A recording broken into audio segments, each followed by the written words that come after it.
should start to see my Ethos screen. We're going to log in. As we log in, this screen always comes up when you enter the software, okay? But if you go into the Tools menu and you go to User Management, you can actually set your own password. You have to put in your current password, which is the word password, and then you can actually modify that and make it whatever you want. I always give, for the most people, administrator level is the level that they want. Now you can add new users. That's typically for companies who have a lot of people that access the software, and they can have multiple users with multiple login names. One thing I would suggest is, if you do change the password to something unique, make sure that you have a good record of what it is, because as a support person, there's no way that we could go in and modify that password or see what it is without having without being able to get into the software. So just make sure that if you change it to something something unique other than password, you have a good record of that. Sometimes what people will do is they will actually leave system as password, but then create a new user, and that way there's always a backdoor way to get in. The other thing that you can do, and you can see that I've done that on my system here, is I've taken out the password so that when I click on the Ethos icon to get into it, I can just press the enter key and it goes straight in. Okay, so that's a good thing to use if you're not interested in the password, and it just makes it get into the software a little bit quicker and a little bit easier. All right, now a few more things in this gray screen that I want you to be aware of. Under the Design menu, you have what's called Verify Key. The Verify Key tells you all the information and features that you have in the software. Probably not something you'll go into very often, but if you ever want to know what you have, this is your key serial number. That's very important. This is what's called the internal ID. That's the second important thing. And then down here, you have your context and your options. And this will tell you what features you have in your software. So if you're ever interested in that. Over here under Help and About, this is what tells you what build, what version and what build of Ethos you're running. Okay? And occasionally on the download site, and that's www.aps-ethos.com, there'll be new releases or new builds of the version you're running. So if you're running version 13, you might want to go out and check out that site and see if there's an update to version 2.02 or whatever version that you have to be, whatever build, that you have to be running. All right? Under Options, you have Company Info. You fill this out one time. You don't have to go in and fill it out again. Basically, this is just the information that will appear on your run sheet. So if you email or print out a run sheet, this is where it gets that information from. Options, Settings. Now here, this screen has a lot of tabs. Most of these tabs are preset the way you want it. Just a few little things that people like to be aware of. One of the options that Ethos has is a nudge feature, and you can specify the distance that you want that nudge to move an item. So I can grab an item, and using my arrow keys, I can move it around, and this tells me how much of a movement I'm going to get right here where it says nudge distance. Other than that, you've got your auto recover settings. This means that if this is turned on, every whatever minute I have set right here, it'll automatically save my design after I've saved it one time. This is going to auto create a backup copy of my design. So once I save it, it's going to create a backup copy of that file. Over here, you've got your file locations. This basically tells you where the auto-save files go, where the auto-backup files go, and then it kind of gives you a path of where your files are saved. For example, your fonts. The fonts that I'm using in the software right now, this is the location of those fonts right there, just in case you ever need, that information. Now here you have your on-off settings. On-off settings, there's a lot of stuff in here. Most of it's preset the way you like it or the way you want it. A few things. You have draw page frame, okay, right here. You can see mine is on. We talked about this at the beginning of class Wednesday night. That is the black box that you see around my design. To change it from on to off, I just double left click and that toggles it. Okay? Another thing that I have is a lot of times I work with a gray background. Well, if I'm working with a gray background, I don't want to print that background when I print it. So show background color when printing, I typically turn that off. Another thing that I turn off a lot of times is save DST color information. Now, you might have seen this. When you write a DST file, this defaults to on, so that when you write a DST file, it actually writes 3 files. One of them is the DST, and that's, of course, the file that you want to send to your machine. But the other 2 are just color information files. And sometimes those can kind of get in the way. They get kind of confusing and things like that. So I recommend you turn those off unless you really like to have those color information files. All right? Everything else pretty much standard on here. Design options, something you probably would, that you don't have to go in and manipulate. There is a reference feature when you save your design, and you can have it create your own reference number, or you can make a custom reference number. And then finally over here you've got language, and you can get patches to put Ethos in a different language. Okay? So pretty straightforward there on those. Now, we're going to start a new design. Easiest way to do that. Down arrow, new embroidery design. Now, you can see I actually had turned my window color back to white earlier. But there, we'll go back to gray. Now, this is my basic screen right here. This is the way I like it to come up. There's my draw page frame that we talked about just a minute ago. I also like to have a 1-inch grid on the screen. All of those things can be set up in advance so that every time I start a design, I don't have to go in and make sure they're turned on or change them or anything like that. Okay? Now, you guys need me to cover how to turn on that grid, or are you guys good?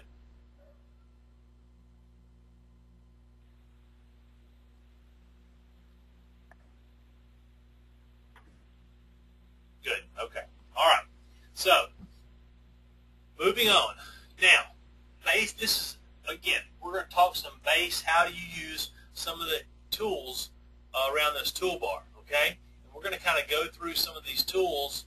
We're going to go across the top. We'll go across the sides, and get you familiar with these tools. Okay. Some of them are really easy, but some of them have some extra features in them as well. Of course, you've got your open, all right? You've got your design new, but if you go down, this is the fastest way to open or start a brand new embroidery design, okay?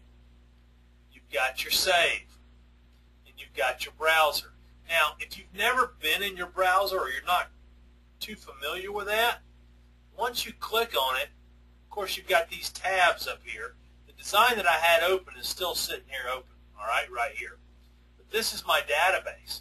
And I can go in and set up customers and click on the customer, and and it'll show me every design that I've done for that customer. It's real easy. I just hit my right mouse button. I go to Edit Customers, and I can make a new one. Then I can start saving my designs there, and that way if that customer comes in, wants to see his designs, or I need to pull up one of his designs, I've got them right there ready to go. Okay?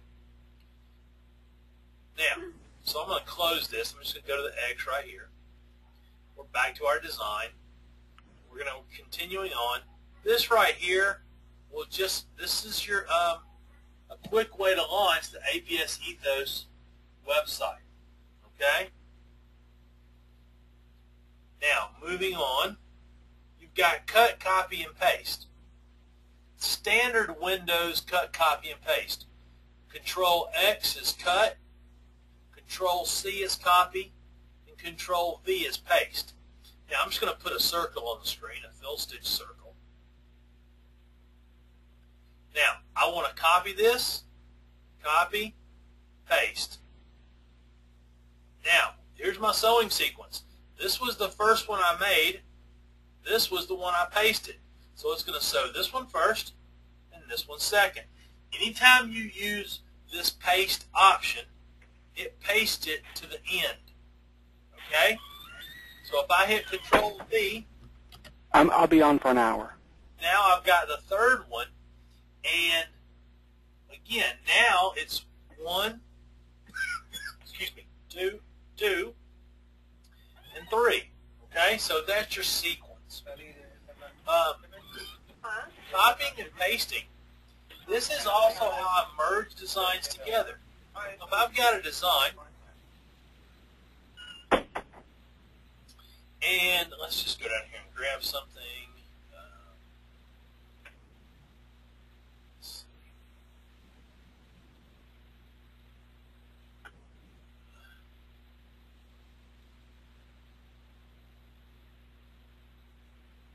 Let's say that I've got this design. This customer says, okay, I want to take one of these squares with all the stuff inside it, or rectangles, and I want to put it into a design by itself. Well, I can just drag a box,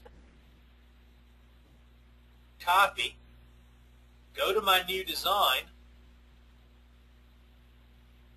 and paste that into my design. So that's how I merge. I use the copy and the paste, or Control C for copy, Control V for paste. Now, there is one other option that way that you can copy and paste an item. It's called the cloning option. Okay? It's not really publicized very much, but I can grab an item or a group of items, and instead of copying and pasting, I can go to the keyboard and press the letter C for clone. Now that's going to make a duplicate copy of that item, and it's going to put it right on top of it. See that? Now, here's the one biggest difference with cloning versus copying and pasting. If I take an item, let's say this item, and I say copy and paste, here's my pasted item right here. Okay? Hey guys, I'm getting a little bit of feedback. I'm gonna have to mute you guys. Okay. So here's my pasted item. And it made it the last item in the sequence. Okay, as I said earlier, when you paste something, that pasted item becomes the last item in the sequence. If I take this item and I say copy and paste, there it is. It's selected as my very last item in the sequence. Well, if I take this item and I press the C key, yes, it is going to put another copy right on top of the first one. But the one that's selected right here is still your original first item. Okay? So just kind of keep that in mind when you're trying to figure out your sequence.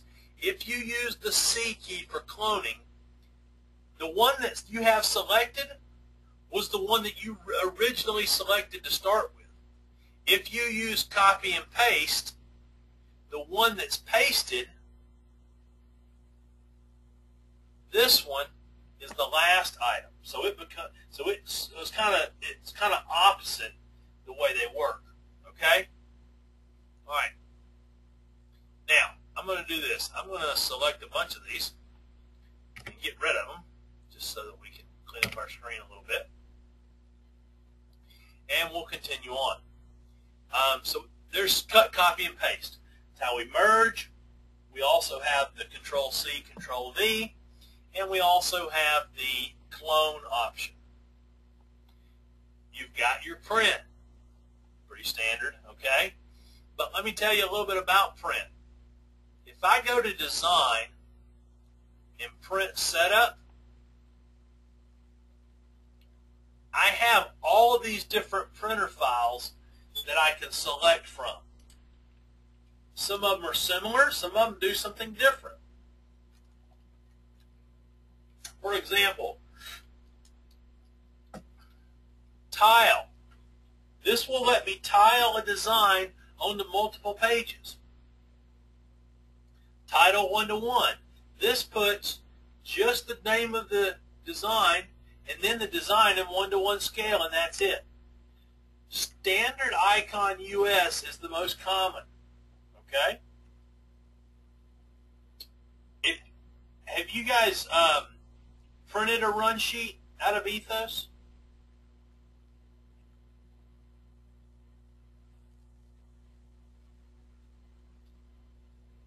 Okay, well, let me show you this. All right. If I go to Design and Print Preview, down here at the bottom, it's going to show me my threads used, my color sequence, and then it'll show me section by section across the bottom. Okay? Now, I can go in the software and specify my embroidery thread right here. Okay, I can have isocord, whatever number, or Madeira, whatever I want in this box. This is my program sequence on my machine. Okay? Well, one of the print forms that I can choose is called combined. Now what that's going to do, if I go back to my print preview, is it's going to, instead of putting the threads used and the sequence, it's just going to put the sequence and it'll have the thread used out beside it. Okay? Some people prefer that over the other way. Totally up to you, either way. All right? So that kind of goes along with your print icon. Undo, Control-Z. You have unlimited undos. Okay? One thing to keep in mind about an undo is whenever you start using your undo, you're really using up a lot of your system resources.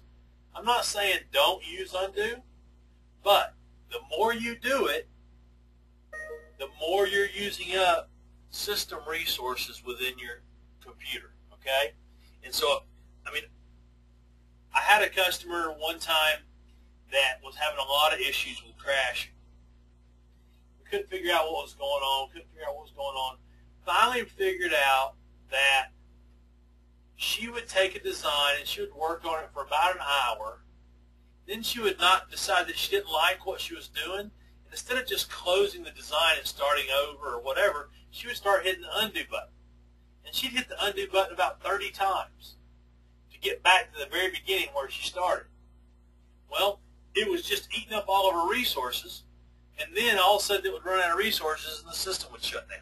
So, just kind of be careful with the number of times you hit the undo, because every time you hit an undo, it has to create a redo file. All right? Now, this is a nice feature, and I don't think that we've talked about this in class, but if you have version 13, you can go to this little clipboard, and it will show you your effect properties in this window right here. So if I select an item, it's a normal satin stitch. It has a pitch of 0.4, corners on, and it uses a zigzag underlay. So if I wanted to change it, I could just adjust it right here, restitch. Let me zoom in a little bit, and there it makes the change. Now this is a kind of a big box, so if you don't have if you have a small monitor, it might not be the best to have it turned on, but it is there if you want to. Now, I can also make a new stitch effect. Right now this border is using this satin stitch effect, but if I click Edit Local, look, it's made a new one. I can go in and adjust any settings that I want. Turn that back on. And then regenerate my stitches. Okay? So it does make it easier to adjust your stitch properties. Becky, on your system too, you will have the advanced option right there, so that you can click on that and see the advanced features within your stitch effects. Okay? Now this is your snapshot. Your snapshot shows you section by section how this design is going to stitch out. That's this first option right here. It also shows you the stitch count for each of these sections. This is how you could go in and change your sewing angle. If you click on a section and drag it, this changes, your sewing sequence, not your angle, your sewing sequence. I've just changed that sewing sequence to have the house, this little shape, sew for the blue. Okay? So this is how I could very easily change my sequence. Now I could also see everything per color by this icon, and everything per stitch effect by that icon. So that's those three options right there. If I'm done with that, I can close it off. Text. Alright? T for text. This is how we go in and start adding text to our design. Anytime we're going to add text, that's the first thing that we're going to select on. When you do that, it activates this second toolbar underneath here. Almost everything on this toolbar has to do with text. First thing and most important is your stitch type. It defaults to satin. Okay? If you know going into this design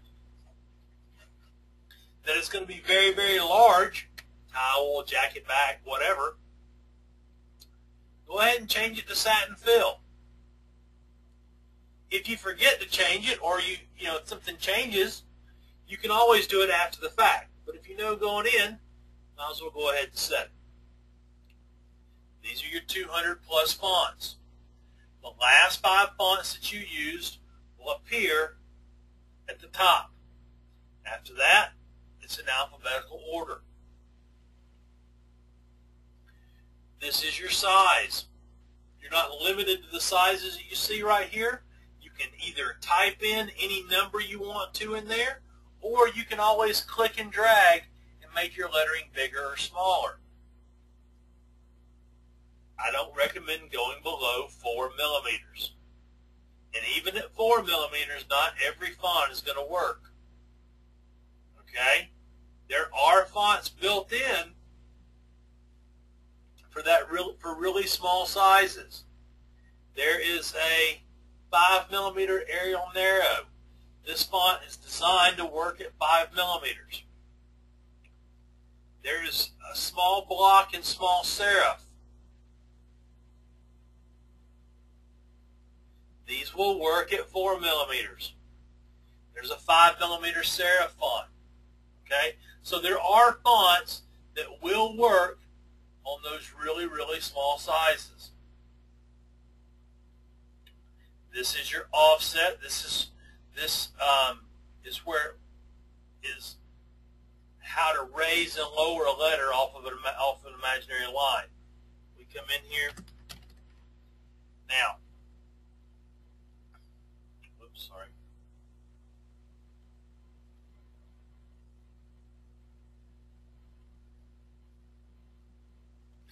If I want to take and move this letter up, I can use my offset.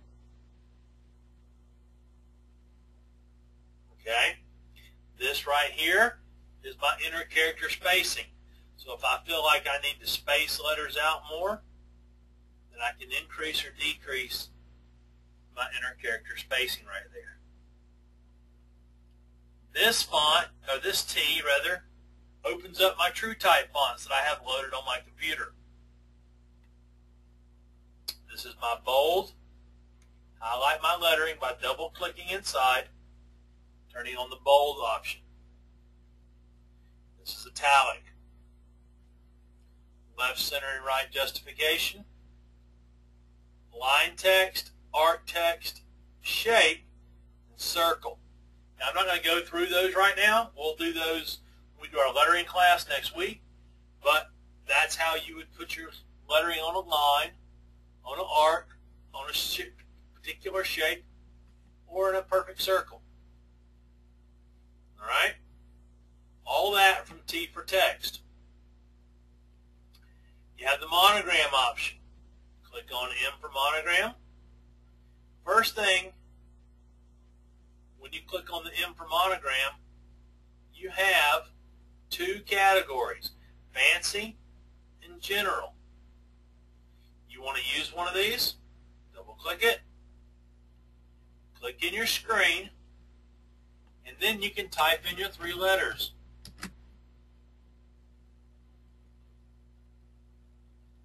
And there's my monogram. All right? Now, so I have this general category which got some basic monograms in here. And I have the fancy category. It has some fancy monograms in there. I also have this button right here. On this button, I have all of these options. Okay? Under each option, I have designs. These are pre-programmed designs that you can add into the design you're working on. All you do is select the one that you want.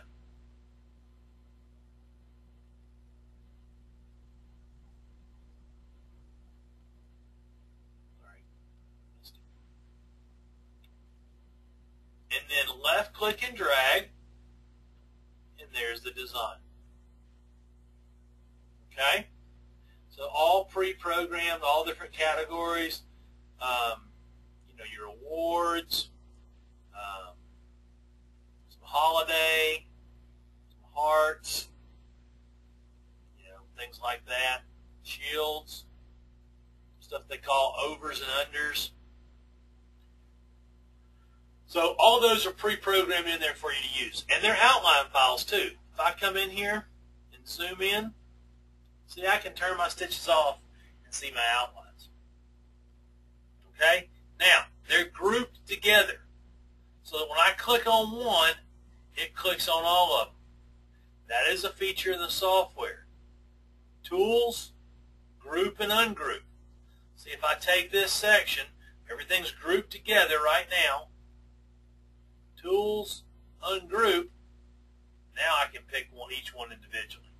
So if I decided, well, I want this, but I don't want this flower right here, I have to ungroup it first. Okay? All right, this is our select arrow. Almost everything we do, we're going to do with the select arrow. In order to get back to that arrow, use your right mouse button. That will take you back to that arrow. This icon lets you edit stitches. We're not going to edit stitches in this design because this is a design that we created, and we're going to edit outline points, not stitches. If we were to bring in a DST file,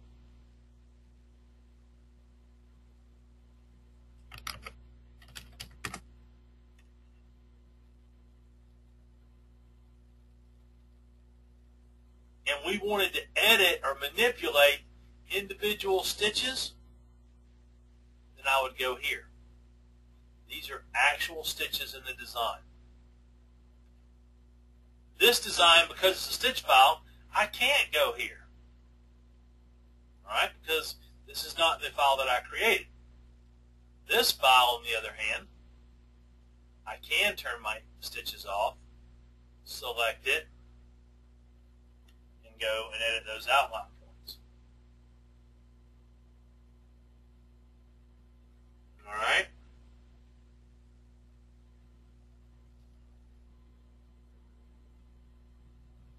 Now, so, stitch file, outline file. Redraw, this is your refresh. Sometimes you'll see what I like to call on the screen garbage, where your screen hasn't refreshed. If that happens, I just click this button, and it does a little redraw or refresh of your screen. Slow redraw. Slow redraw brings up this little player, and I have play, stop, pause, rewind, reverse, forward, skip forward, and go to end. This is my speed. Slow, fast. Play. Watching it stitch out. If I want to speed it up, I can move it up. If I need to slow it down, I can slow it down. That's my slow redraw.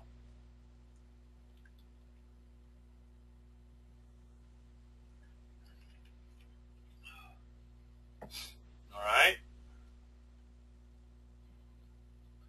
This is my color palette. Ethos has a default color palette that it always uses. This design tells me, this section over here tells me what colors I'm using in my design. Anything that has an asterisk beside it, I'm using that in my design. Now, first thing is red. Well, this is my thread chart over here. If I use Isochord, now I have no idea what color red is in Isochord, but I can click on match. If I like 1305, I click on it, it adds it to my design. Match. I just click the one that I want, and there it adds it. Now, the reason this is important is because next time I open this file, and I have to remember what color I used, I can just go in here and look, or print out a run sheet, and it's going to show me the name of my threads. When I print this run sheet out,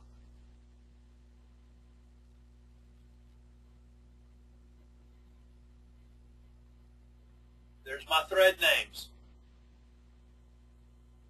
Okay? And I can save this design with that information.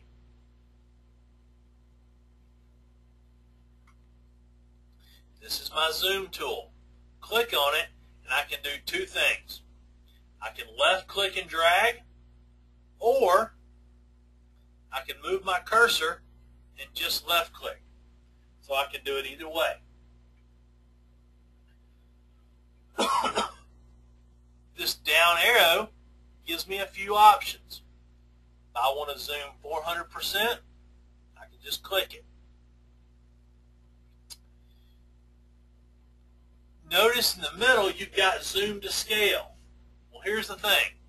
If I go in and set my screen width, so I measure the width of my monitor, if this number is correct, then I can go to the down arrow and go to 100%, and that will actually be the size of my design. Okay? I have this one right here is called Zoom Selected. Right now it's grayed out. That's because I don't have anything in this design selected.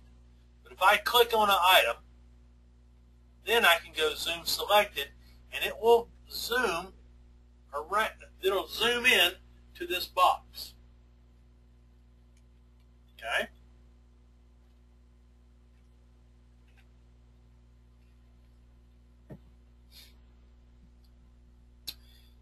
Zoom out. Now I can zoom in 3 or 4 different times. Zoom out will let me zoom out every time that I zoomed in. So if I zoomed in 5 times, I can zoom out 5 times. This is zoom to fit. This zooms me all the way back out. So if I've zoomed in a bunch, and now I want to go jump all the way back out 1 time. All right? Next, I have what's called my Pan View tool. That's the little hand right here. What I like to do is I'll finish a design, I'll zoom in on an area, then I'll use my Pan View tool to kind of go around, and I'm just clicking and dragging, and I'm just checking out my design, looking for bad stitches, looking for an area that I might have missed, or whatever. That's my Pan View tool. Now,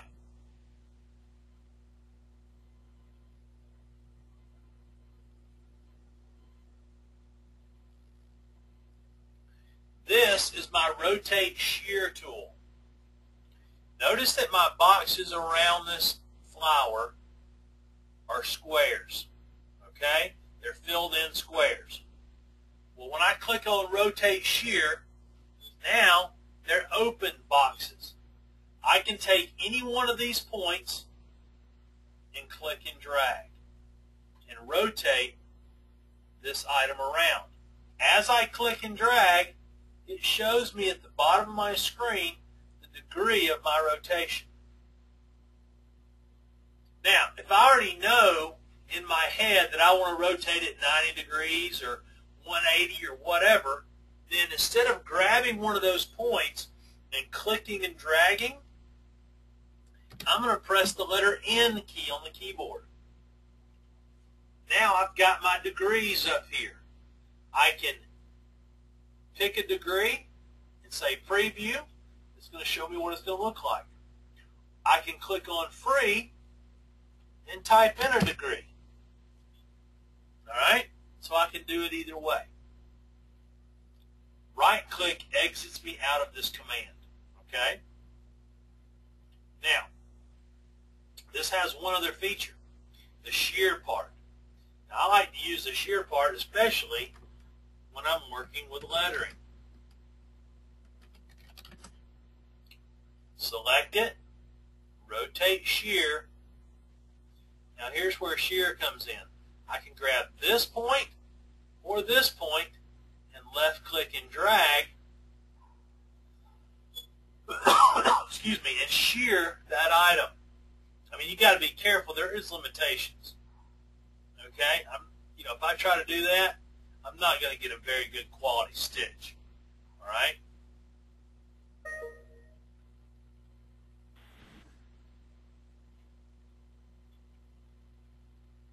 That's your rotate shear. Now, beside that is your needle color. If I click on an item, it tells me my needle color right here. Down arrow, here's my needle colors. Now, a shortcut key to change to a different color. Click the item. Use the number keys at the top of your keyboard. 1, 2, 3, 11. You can also use the number keys on the right side of your keyboard on the number pad. 8, 9, 25. Okay? So you can very quickly change the colors that way. Last thing that we'll show you on this toolbar is your cutter command. You will not use these commands over here more than likely ever. Okay? I'll just tell you, I won't spend a lot of time. I'm just going to tell you real quick what they are. This is the old stop command. Only old Verita machines would read a stop code. Tajimas, Brothers, most machines on the market today will not read that old stop code. Frame up, same thing. You know, on your Brother machine, you have a button you can push that pushes that frame out so that you can put your applique down. It kind of does the same thing, but again, current machines won't read this particular command. Needle up, old command, we don't need it anymore. Sequin. Sequins are making a little comeback. If you ever get a machine that has a sequin attachment, then you can do sequin designs, and then you can also do chenille designs. The one you're concerned with here is your cutter command. We have, the way the cutter command works, if you have, as you create your design,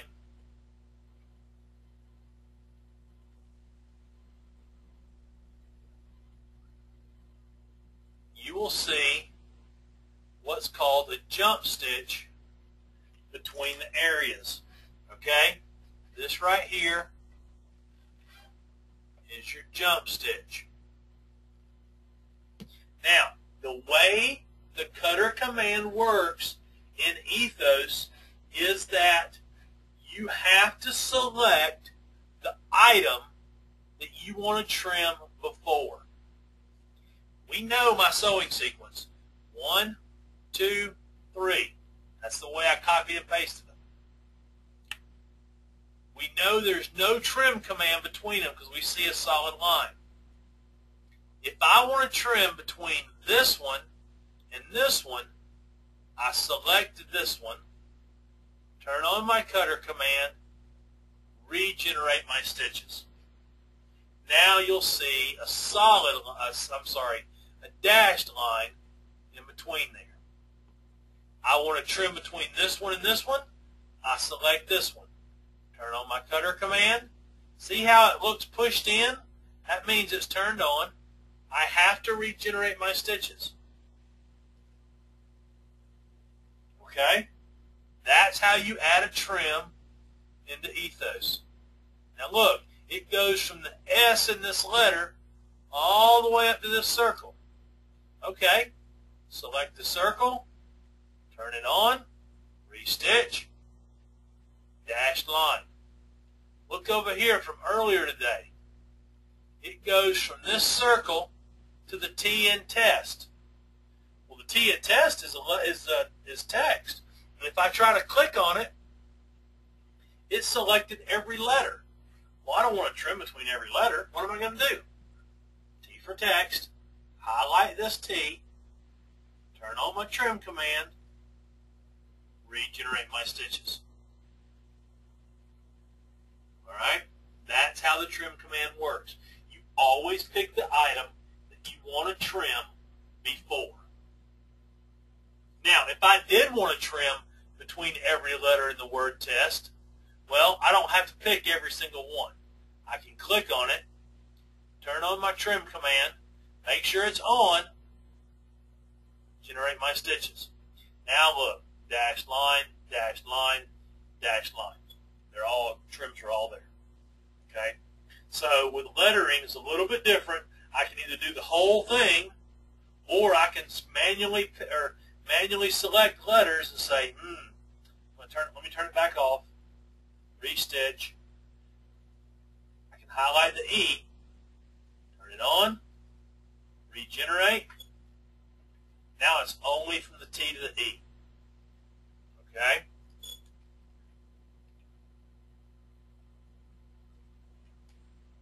All right. We're going to jump over here to this toolbar. You've seen me all class hit this button right here. Whenever I make a change, like add a trim or create an item or whatever, I generate my stitches. All right? Stitch all outlines. Whenever you create something or make something, you want to stitch it out. Now, you don't have to do it right away. I mean, I could go in here and digitize a whole bunch of it and then stitch them all out at once. It doesn't matter. I'm not saying do a section and stitch it out, but this is how you will do it when you're ready. Also, if you make a change,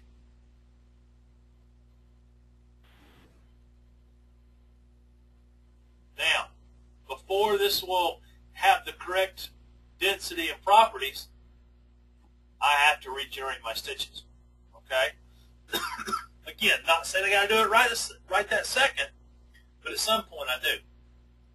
Now, even though this is not a complicated design, it's got a bunch of parts to it, maybe I don't want to regenerate the stitches on the whole thing because it's just taking a long time and I'm in a real big hurry.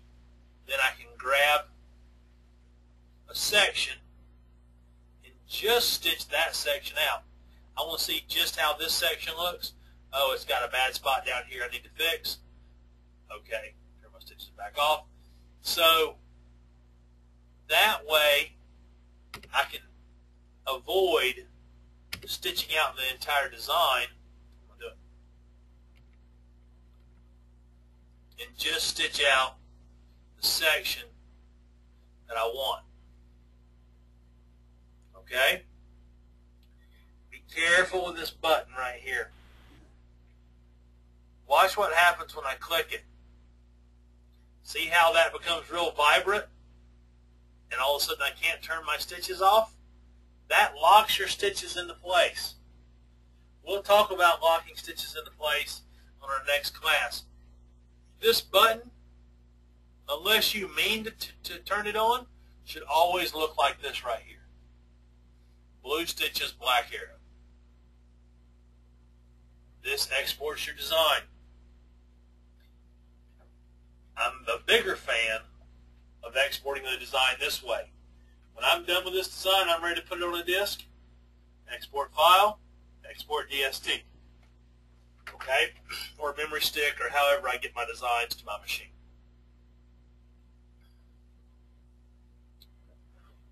Remember how this turns our stitches on? This turns our stitches off. I'm not a fan of the way they worded this icon. If I hover my mouse over it, it says delete generated stitches. Well, yeah, it does that, but you're not deleting anything. You're not getting rid of anything in the design. It should be turn off stitches so that you can see your outlines and make manipulations and things and continue working and things like that. Now, just like up here, where this one would stitch out what we have selected, this one turns off what we have selected. Okay?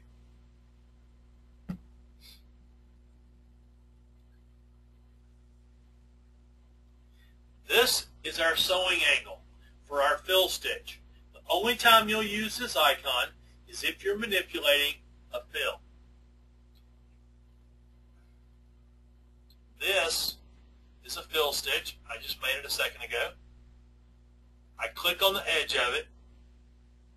This is my change fill angle. Left click, click, click, and then regenerate my stitches.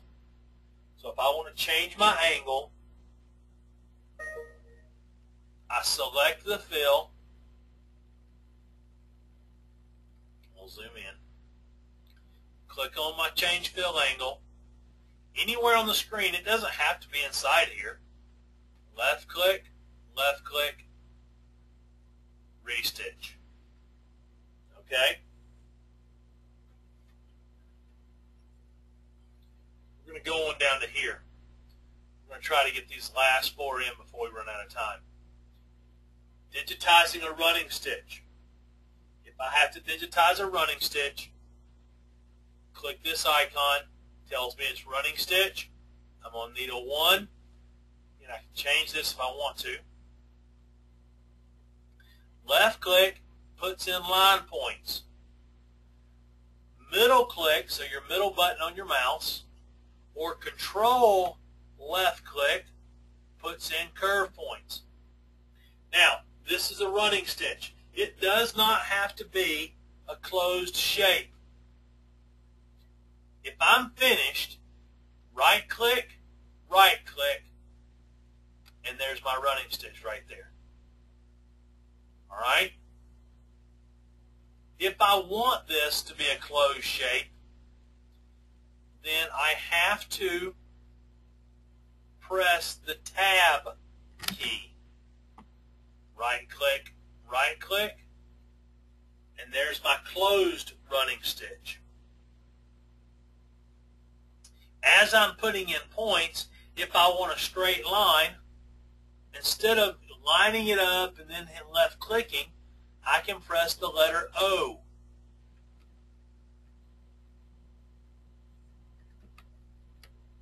Tab closes my shape, right click.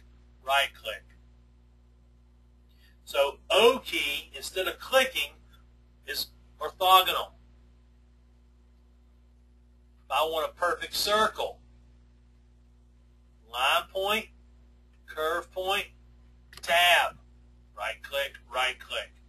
There's my perfect circle. All right?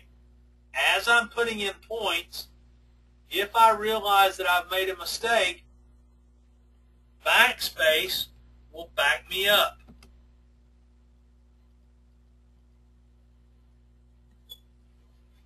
Okay? With a running stitch, we give you 2 built-in options, a base running and a running times 2. All right? Times 2 just means it's going to go around it twice.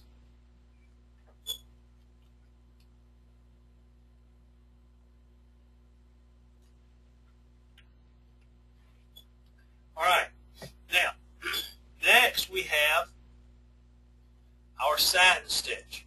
I'm going to do this real quick. I'm just going to come in here, and I'm going to do Control A, which is select all, and delete, clean up our screen just a little bit. Satin stitch. Digitizing a satin tells you that you're using a satin right here. Here's your needle color up here. Point, counterpoint. Every point that you put in has to have a counterpoint across from it. You're building a ladder shape. Of course, you can use your middle mouse button to put in curves, or if you're not comfortable with that, you can hold down your control key and left click and put in curves. What you do not want to do when working with a satin stitch is you don't want to cross like that. Okay? You'll get undesired results if you do that. If you make a mistake, hit your backspace key. That will back you up. If you want straight lines, instead of clicking, press the O key. That'll put in straight lines. All right? If you want this to be a closed shape, come back around and hit your tab key. Right click. There's my satin stitch. Okay? Now, keep in mind when you're digitizing a satin, watch your crossbars. What I mean by that is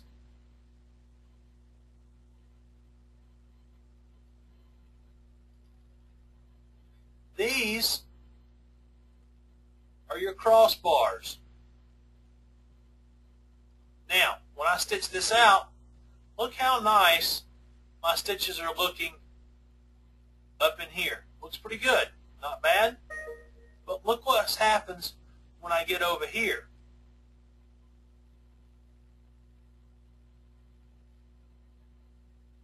See how pinched I'm starting to look? That's because I wasn't consistent with my crossbars. Back this up. Back this up. Look how much better that looks than it did a minute ago. Okay? Satin stitches, if you've never digitized a satin, takes a little bit of practice. Alright? So you got to practice on those a little bit.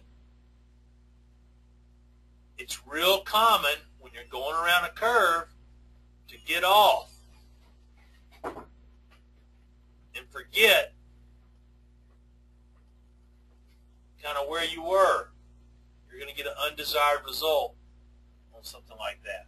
Okay, so you got to watch that just a little bit. All right. The next one down here is a fill stitch or step. Step and fill mean the same thing. This is where you're filling an area in with stitches. Left click, putting in line points. Middle click or control left click, putting in curve points. And the fundamental difference between this and a running stitch or a satin is it has to be a closed shape. Okay? So once I get around to where I started, right click, and there we go. So as soon as I right click, it closes my shape for me. Alright? So I'm going to delete that. We'll say, now if I want a straight line, O key. This is putting in a straight line. Now, I'm ready to close it. I don't have to put a point right here. Right click, and there we go. Now, fill stitch gives you a lot of options. It's probably one of the easiest ones to digitize. It gives you some options. I can take that fill stitch and give it an angle. So I can add dimension to it. I can also add voids to it. You know what? If I want to put a little window in my house up here, draw a window, we'll make it a different color. Well, I don't want to waste stitches underneath here. Alright, so I don't want to waste all the stitches underneath. So what I can do is I select the fill stitch on the bottom. I have to do it in this sequence, okay? Select the fill stitch on the bottom, hold down my shift key, select what's sitting on top, go to outlines. The very last option is step shape cutaway. Click on that. It creates a void for me. It also gives me a little bit of overlap. Alright? Now, if it turns out that I really didn't want this top one, okay, I can delete it. My void's still there. Alright? I can still manipulate this void. If I want to go in here and edit some points, I can do that. If I want to move this void, I can do that. Control left click, and I can move it wherever I want. Make it smaller, move it around, even delete it if I hit the delete key. But what I don't want to do is move it outside here, okay? And I don't want it to touch either. I want to give myself a little bit of room there for that void. All right, last thing in the class is always save. Save as new design in database. Very, very important. You want to do that. That keeps your designs. And, of course, export file. This is where you export out a DST file. But before I do that, export DST, I want to use my finalized design. Finalized design is one of the last steps I do in my design. It gets it ready for exporting it out to a DST file. All right? All right, so